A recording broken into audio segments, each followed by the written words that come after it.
O caminho é esse. Porque o pessoal acha que vontade de Deus está relacionada apenas a trabalho, casamento, situações. Não. O caminho de Deus é aquilo que vem antes dessas situações. Essas coisas, elas são acrescentadas.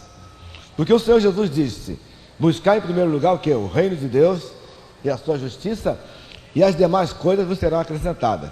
Casamento, emprego, situações, são apenas acessórios da vida cristã, não é a base da vida cristã. E muitas vezes a nossa base, às vezes nós achamos, quando Jesus falou da parábola do homem que construiu a casa sobre a rocha e construiu a casa sobre a areia, a gente vai pensar: o que é areia? O que areia é essa? A areia são essas coisas materiais, situações humanas. E muitas vezes a nossa vida cristã, ela está baseada nessas coisas humanas, em situações humanas. E nós devemos constituir, edificar a nossa casa sobre a rocha. E qual é o caminho para nós encontrarmos a rocha? É a vontade de Deus. Aonde está a vontade de Deus? Na sua palavra. Qual é o resumo da vontade de Deus? São os mandamentos. Os mandamentos. E principalmente os 10 mandamentos. Então, muitas vezes nós achamos que a lei já não tem mais nada a ver conosco. E nós sempre falamos: a lei, ela não tem caráter punitivo, mas a lei tem o caráter normativo. A lei tem.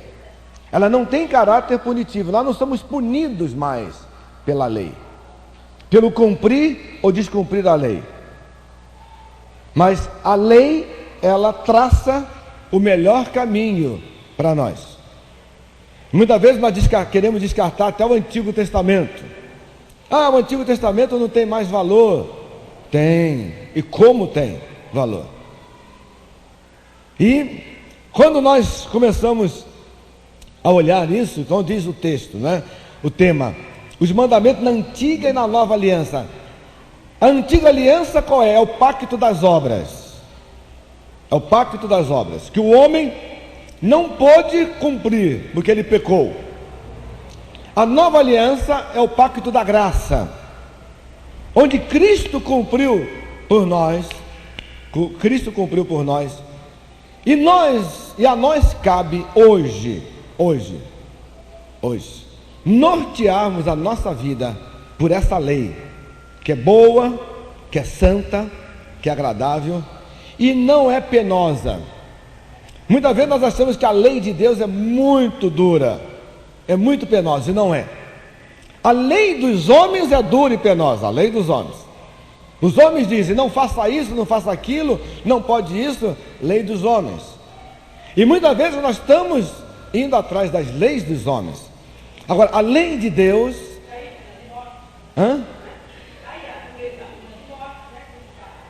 E por que existe a pena de morte? Pela dureza do coração do homem. A lei do homem é dura. Agora, a lei de Deus, ela não é dura. Agora, o que acontece é que nós não queremos cumprir a lei de Deus. Nós queremos dar jeitinho, né? Dar um jeitinho para burlar a lei. Agora, não tem como burlar a lei de Deus. Não tem como burlar a de Deus. Por isso, então, nós devemos ter em mente que Deus, Ele deu esses mandamentos, e Ele os deu diretamente ao povo. Esta é a palavra de Deus, são os mandamentos, é a lei, são os decretos, são as ordenanças, são as ordens de Deus, certo? E uma das coisas que nós devemos ter em mente, que por isso a lei é chamada de decreto, porque são invioláveis, não são optativas, mas eu tenho que cumprir. A base é a lei de Deus. Não diz assim: eu posso ou não posso cumprir. Não, eu tenho que cumprir, porque a base é a base. Então a vida cristã, Claro que a vida cristã para a liberdade. Nós fomos chamados à liberdade. Mas eu não posso usar da minha liberdade para dar ocasião o quê? A carne. Agora, quando eu vivo a vida espiritual, é sob a lei de Deus. Quando eu vivo a vida sob a carne, a carnalidade, é a vontade do homem. É a vontade do homem. Porque o homem, a vontade do homem é dura. E realmente é dura. E muitas vezes o homem coloca uma canga que nem ele pode carregar. Agora, se Deus deu essas leis ao homem, é porque ele sabia que nós poderíamos cumpri-las cabalmente. Claro que você, na hora que for cumprir essas leis, você vai ter que tomar uma posição. É isso ou aquilo? Você tem que tomar uma posição. E por isso, várias vezes, Deus dizia ao povo: olha, vocês têm que escolher. Vocês não podem ficar cocheando entre duas coisas. Ou uma ou outra. Ou eu e a minha vontade. Porque muitas vezes a pessoa diz: eu quero fazer a vontade de Deus. Mas aí na hora que diz assim: olha, então cumpra os mandamentos de Deus. Os mandamentos de Deus são tão pesados, são tão difíceis. Quer fazer a vontade de Deus, mas não quer cumprir a vontade de Deus, a lei de Deus. Então por quê? Porque o homem quer uma fácil liberdade. Eu faço o que eu quero, sobra tempo, eu vou aonde eu quero, a hora que eu quero, com quem eu quero. Não? Mas não é assim. Com Deus não é assim. Por isso, irmãos, nós podemos ver que a lei de Deus é uma lei bem abrangente. A lei de Deus, ela atua em todas as áreas da nossa vida. A lei de Deus é a vontade dele, certo? Expressa e definitiva, para que nós vivamos uma vida boa, agradável e perfeita. Por exemplo, a gente fala que Paulo, a palavra de Paulo, Romanos 12, 1 e 2. O que diz Romanos 2? Rogo-vos, pois, irmãos, pela misericórdia de Deus, que apresenteis vossos corpos por sacrifício vivo, santo, agradável a Deus. E não vos conformeis com este mundo, mas transformai-vos pela renovação da vossa mente, para que experimenteis qual seja a boa, agradável e perfeita vontade de Deus. Diz lá: para que experimenteis qual seja a boa, agradável e perfeita o quê? Vontade de Deus. Aí, qual é a vontade de Deus? Qual é a boa, agradável e perfeita vontade de Deus? Qual é? É a lei de Deus. É a lei. É a lei. São os mandamentos de Deus. E muitas vezes nós falamos: eu quero, qual é a vontade de Deus? Eu perguntaria: se nós pudéssemos, né, cumprir de uma forma direta e definitiva a lei, principalmente os 10 mandamentos, muitas coisas não aconteceriam no mundo. Por exemplo, qual é o 6º mandamento? Qual é o 6º mandamento? Qual é o 6º? Não matarás. Não matarás. Matar não é apenas dar um tiro no outro, dar uma facada no outro. Uma palavra você mata uma pessoa. Uma palavra só, não é? Às vezes uma palavra é mais mortal do que um tiro. Não é? Uma palavra. Se nós pensássemos assim, nós iríamos medir as nossas palavras, as nossas atitudes. Tem o outro mandamento, o 7º mandamento, qual é? Não adulterarás. Jesus falou assim: se eu olhar para alguém com uma intenção impura, já pequei.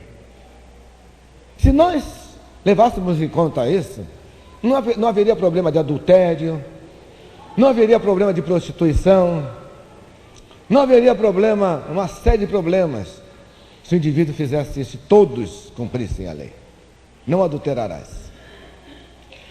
Depois diz, não furtarás. O furtar não é assaltar um banco apenas. A gente furta o tempo. O tempo.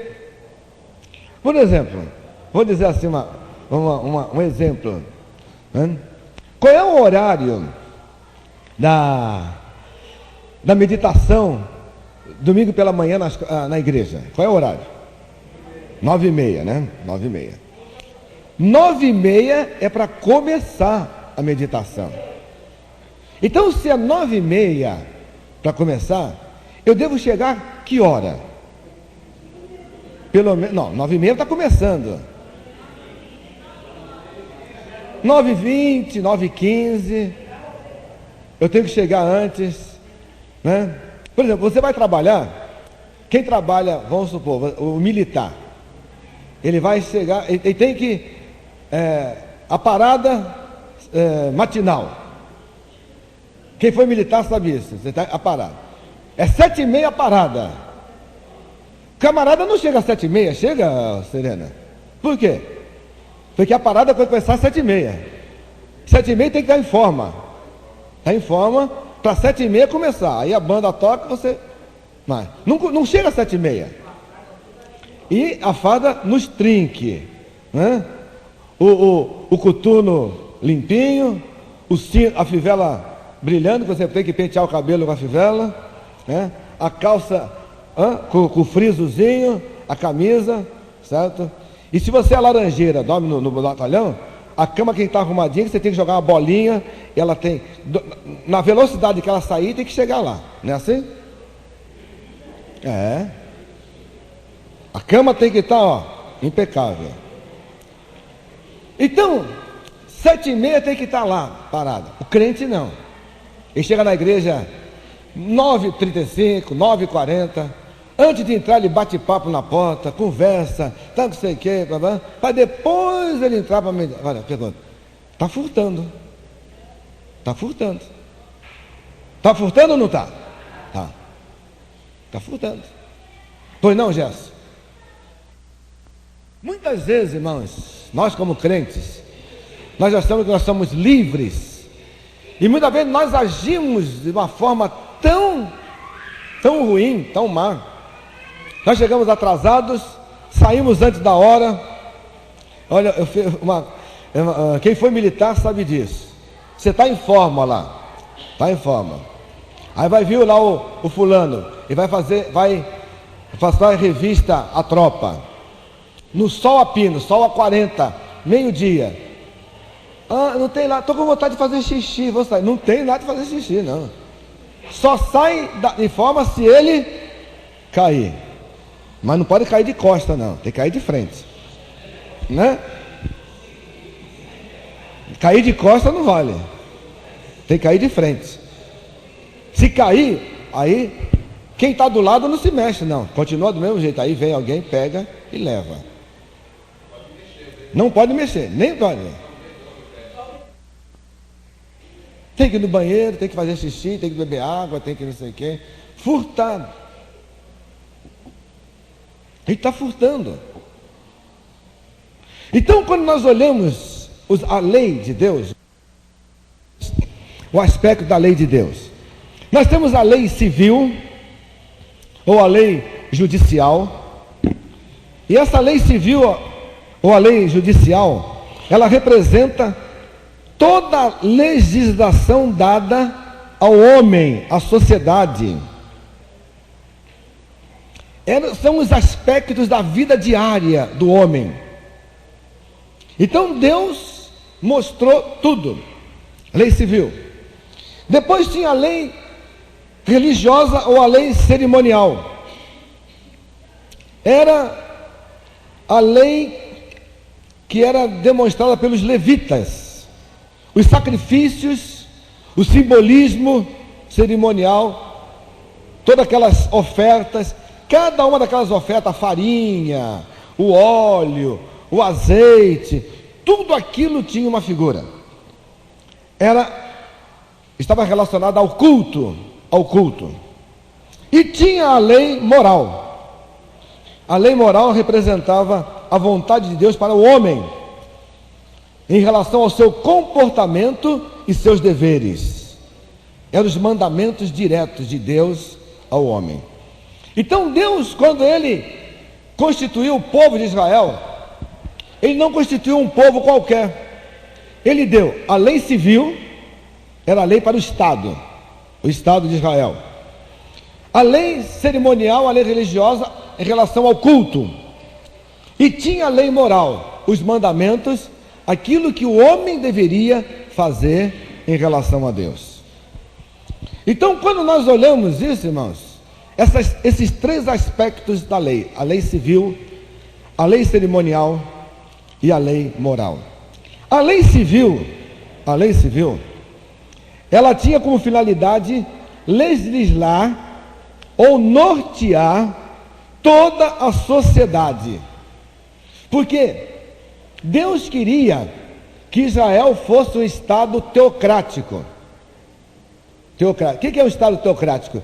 Um estado que Deus estivesse no poder e não o homem. Por isso então Deus falou assim: olha, sendo um estado teocrático, então as normas são as minhas.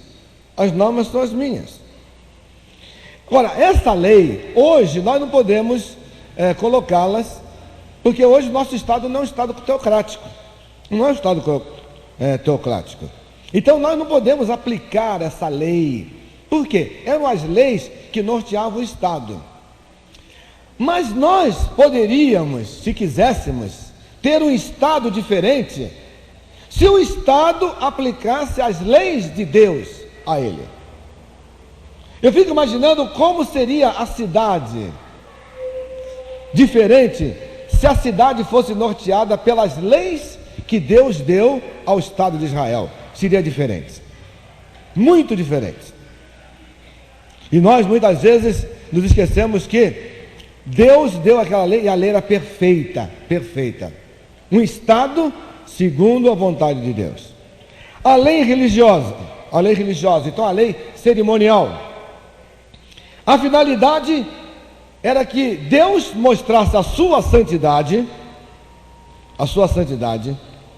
e essa lei, ela tinha como objetivo mostrar a vinda do Senhor Jesus, Cristo. E essa lei, ela foi cumprida cabalmente no Senhor Jesus. Então toda aquela cerimônia que havia, né, candelabro, o óleo, os pães da propiciação, o azeite, farinha, as ofertas, tudo isso estava relacionado ao Messias.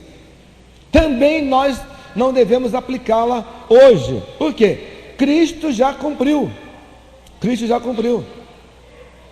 Então nós não temos mais que cumprir essa lei hoje. Por quê? Porque Cristo já cumpriu. Todo aquele ritual do culto, hoje nós não devemos mais fazer. Apesar do povo de Israel ainda hoje o fazer, porque eles ainda esperam o Messias. Mas temos também a lei moral. E a lei moral tinha como finalidade mostrar ao homem de uma forma clara e direta, certo? Como que ele podia discernir o certo e o errado, o bem e o mal. E hoje, essa lei, nós não somos punidos por ela, mas nós devemos nortear a nossa vida por ela. Então hoje a lei não tem mais caráter punitivo.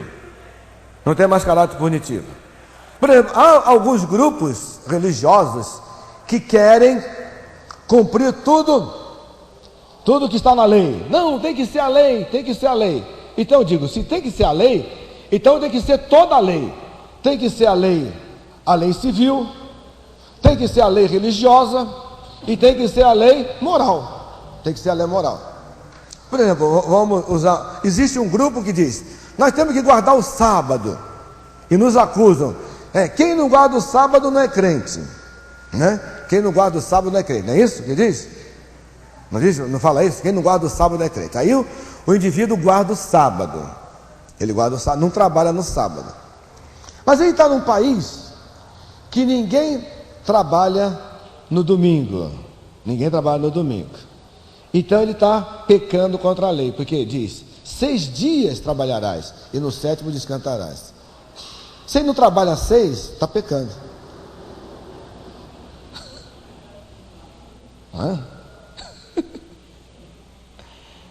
Então você está pecando, porque a lei diz que você tem que trabalhar 6, não é 5. E aí? Então você tem que trabalhar 6. Quem não trabalha 6 está pecando. Então o problema, nós não temos como tomar o pé da letra hoje mais a lei. Nós não estamos mais nesse sentido.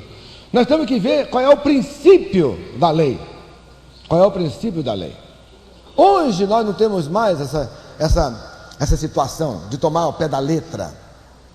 Por quê? Porque nós não somos mais punidos pela lei. Agora, nós temos que nortear a nossa vida pela lei. Agora, Deus nos dá, né, o privilégio de nós trabalharmos, de nós descansarmos, de nós... Porque muitas vezes, aquele dia que nós não trabalhamos no nosso trabalho secular, é o dia que nós trabalhamos em casa, ou trabalhamos ou na igreja, ou fazemos outra coisa. E o povo de Israel não tinha isso. O povo de Israel não fazia nada. Não fazia nada. Eles não faziam nada naquele dia. Nada. Agora, nós também, se eu não posso trabalhar no meu trabalho secular, eu não devo trabalhar em outro lugar qualquer. Não devo. Porque a pessoa diz assim: não posso trabalhar no emprego, mas trabalho em outro lugar. Não, é trabalho também. Era não fazer nada.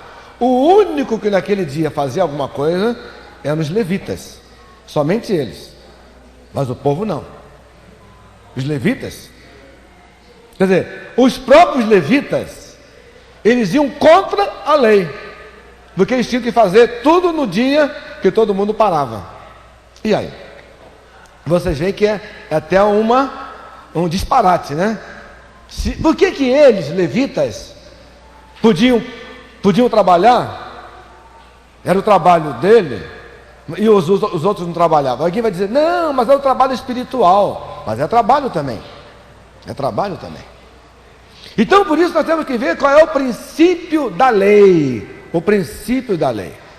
E é isso então que nós estamos vendo, que a lei, hoje, ela foi cumprida, através de Jesus Cristo, mas a lei moral, ainda hoje, ela nos norteia para que possamos viver uma vida agradável, perfeita, e possamos experimentar qual seja a vontade de Deus. Então, por isso, nós, ao olharmos os 10 mandamentos, que está em pauta agora, nós podemos ver aquilo que Deus requer de nós. Vamos relembrar esses 10 mandamentos? Abra. Alguém sabe onde está? 10 mandamentos? Onde é? Sem olhar, onde que é? Êxodo 20. Abra Êxodo 20, de 1 a 13. E vamos... Isso que eu disse. Se o homem se atesse aos mandamentos de Deus, e ele soubesse quais são as suas obrigações, os seus deveres, as suas responsabilidades, certo? Muitas situações seriam preservadas. Muitas situações seriam preservadas. Muitas coisas deixariam de acontecer. Muitas coisas seriam diferentes, certo? Por quê? Porque quando nós olhamos isso, nós podemos ver que Deus, Ele permite certas situações, e essa permissão de Deus, muitas vezes, eu sei que é dura, mas Ele permite, para nos ensinar, para mostrar. E mostrar o que nisso tudo ainda? O seu amor para conosco, o seu amor. Porque quando nós olhamos, certo, os 10 mandamentos, nós temos que olhar os 10 mandamentos e fazer um paralelo com o amor de Deus, o amor e a misericórdia de Deus. O que é amor? Alguém sabe o que é amor? O que é amor? Amor é dar, certo? Amor é dar. Mas o que seria, qual seria a dádiva do amor? A dádiva maior do amor, qual seria? A graça de Deus, a misericórdia de Deus. Então, quando nós olhamos essa situação, nós podemos ver que nos 10 mandamentos, existe a relação do homem com Deus e existe a relação do homem com o próximo. Então, em 2 aspectos da lei: não terás outros deuses, não farás mais esculturas, não se dobrarás a elas, tá? Depois diz: honra teu pai e tua mãe, não furtarás, não matarás. E o último, né? Não fazer fofoca contra o teu próximo, né? O último é isso, né? Não fazer fofoca. O último é não falar fofoca contra o teu próximo. E muitas vezes, irmão, nós podemos ver que essas duas situações, diz: primeiro, eu devo amar a Deus sobre todas as coisas, e eu devo amar o próximo como a mim mesmo. Só que muita gente não se ama, não se ama. Por exemplo, eu fico imaginando hoje a forma como nós vivemos. Nós não nos amamos. Por quê? Nós não temos cuidado com a alimentação, nós não temos cuidado com o dormir, nós não temos cuidado com o andar, nós não temos cuidado com a higiene. Por exemplo, uma coisa interessante, eu falei um dia lá no grupo, lá no instituto, uma coisa interessante: Deus é tão tremendo que na lei, acho que eu já falei aqui para vocês, estou a repetir, Deus mandou o pessoal ir para a guerra, vai para a guerra, mas todo mundo tinha que ir para a guerra e tinha que levar um pedacinho de madeira para colocar aqui naquela bolsa que eles levavam, no bornal, no alforje, um pedacinho de madeira. Você sabia por quê? Quando chegava no lugar, precisava fazer as necessidades, né? Precisava defecar, com o pauzinho fazia o buraco, fazia a necessidade, depois cobria com terra o pauzinho. Está lá na Bíblia isso. Tá. Procura. Está lá. O maior problema que tem são as fezes aí, porque a mosca vai lá, vai naquelas fezes, vai numa pessoa. Você sabe que o maior veneno, por exemplo, os Vietcongues na luta contra os Estados Unidos, eles não tinham armas, Então o que eles faziam? Eles se armavam aquelas armadilhas, e aquelas armadilhas com bambu e tudo, era construído o quê? Com fezes humanas. Porque quando o camarada, por exemplo, uma lança, você podia salvar a pessoa, mas com fezes, logo em seguida já estava a pessoa morta. Era isso que eles faziam. Muitos americanos morreram nas armadilhas, porque as armadilhas tinham fezes humanas. Então Deus falou: quando o camarada sair à guerra, leva o material, porque faz primeiro a cava, usa, depois cobre. Não tem problema. A Bíblia faz isso. Por que Deus mandou que o homem fosse circuncidado? Para as mulheres judias não tem problema de câncer de colo de útero, porque aquela pele do órgão do homem, aquela pele friccionando no colo do útero. Então, quando nós olhamos, nós podemos ver. Então, quando a gente lê a Bíblia, tem que ler a Bíblia nas entrelinhas, não é? O que está por trás da Bíblia. A gente lê algumas coisas. Por exemplo, o camarada entrava lá no Santo dos Santos, ninguém podia entrar, só um entrava, uma vez por ano. O que ele tinha aqui? Uma cordinha amarrada no pé e um negocinho balançando lá, os sinetes. Então ele andava lá dentro, Enquanto o negócio está fazendo barulho, tá lá. Parou de fazer barulho, o que foi? O cara morreu. Como é que vai entrar lá dentro para tirar? Puxava pela corda o cara. Porque ninguém podia entrar lá dentro. E se o camarada durante aquele ano não estivesse bem, na hora que ele oferecesse o sacrifício, se não estava bem, Deus não aceita. Matava o camarada na hora. Era assim. Então por isso que Deus falou, quando você for trazer a sua oferta, o sacrifício tem que estar bem. Está bem. É a mesma coisa no culto hoje. Quando você vier para cultuar, porque culto, o meu culto não é culto com os homens. Não importa se tiver 20, 30 mil. Não importa. Ou um. O meu culto é o mesmo. Porque o meu culto é com Deus, não é com o homem. Não importa se tiver o João, Antônio, José e tal, e se não tiver. O meu culto sou eu e Deus. Eu estou prestando culto a Deus. Agora eu posso ter uma reunião comunitária, aí é diferente. Uma reunião com o grupo, vamos bater papo, tá. Mas culto é a Deus. Então, para eu prestar um culto a Deus, eu tenho que estar bem. O princípio é o mesmo. Porque hoje, não é apenas o sumo sacerdote que vai e oferece. Cada um de nós tem que oferecer o culto a Deus. E tem muito culto. Por isso que muitas vezes Deus fala assim, eu não quero o teu culto. Sua mão está suja. Não quero, não aceito. Não aceito o seu culto, não aceito a sua oferta, não aceito nada. Você está aqui. A graça deixa você estar. Mas ele não aceita o culto. Não aceita. Então esse é o princípio que é esse. Então por isso que os 10 mandamentos tem a minha relação com Deus e a minha relação com o próximo. Eu e meu próximo. Eu tenho que estar bem com Deus e eu tenho que estar bem com o próximo também. Não adianta estar bem só com Deus. Eu tenho que estar bem com o próximo. Porque se eu não estiver bem com o próximo, Deus fala assim, na hora que você for prestar o seu culto, trazer a sua oferta, você não está bem, volta, reconcilia-te, vem e oferece.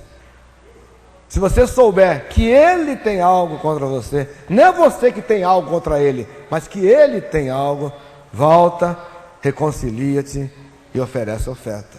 Por isso que os 10 mandamentos é uma norma. Senão ele não aceita o culto.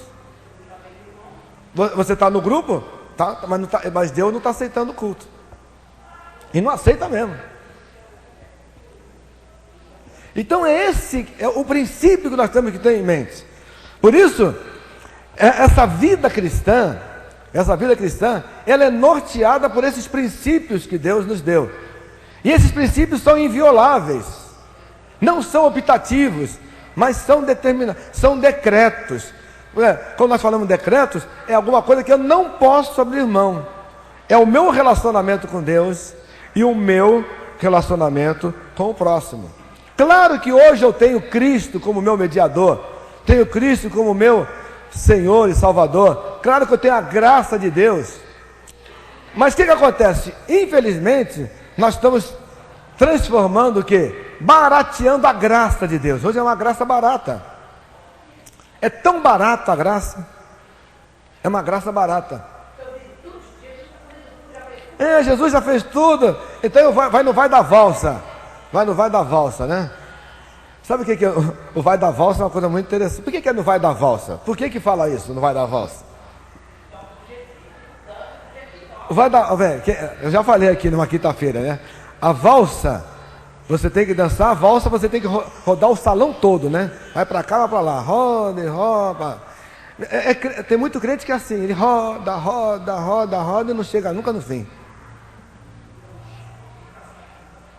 Tem muito crente assim, nunca chega num culto agradável a Deus. E por isso, se você não tem um culto agradável a Deus, você não experimenta qual é a vontade que é agradável, boa e perfeita de Deus. Esse é o problema. Então a base são os 10 mandamentos. É a lei do Senhor. Essa lei, ela é inviolável. O meu relacionamento com Deus, o meu relacionamento com o próximo, para que o meu culto possa ser agradável a Deus. Senhor, nosso Deus, nosso Pai, queremos agradecer-te pelo teu grande amor para conosco, pelo teu cuidado para conosco.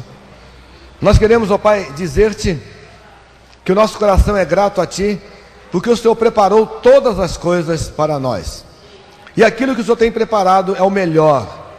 Ajuda-nos, Senhor, a compreendermos a tua vontade, o teu querer, e vivamos de uma forma que o Senhor possa realmente ser exaltado e glorificado através das nossas vidas. Que tu esteja, Pai, abençoando a cada irmão aqui presente. Que tu possa, Pai, estar aplicando a tua palavra aos seus corações, aos nossos corações. E que nós possamos, ó Pai, ter uma visão diferente da tua lei. Que a tua lei é perfeita, a tua lei é soberana, para que nós possamos entender qual é a tua vontade para nossas vidas.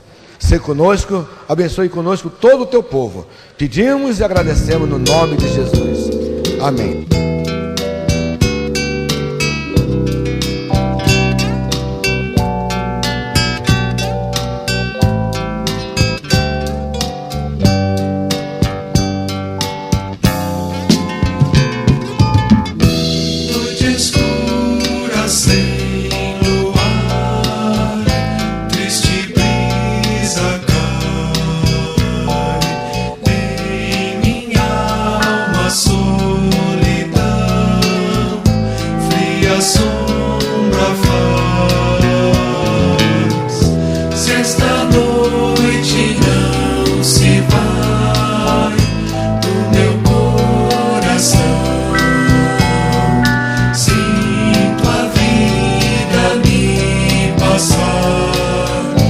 Triste sem amor, mas vejo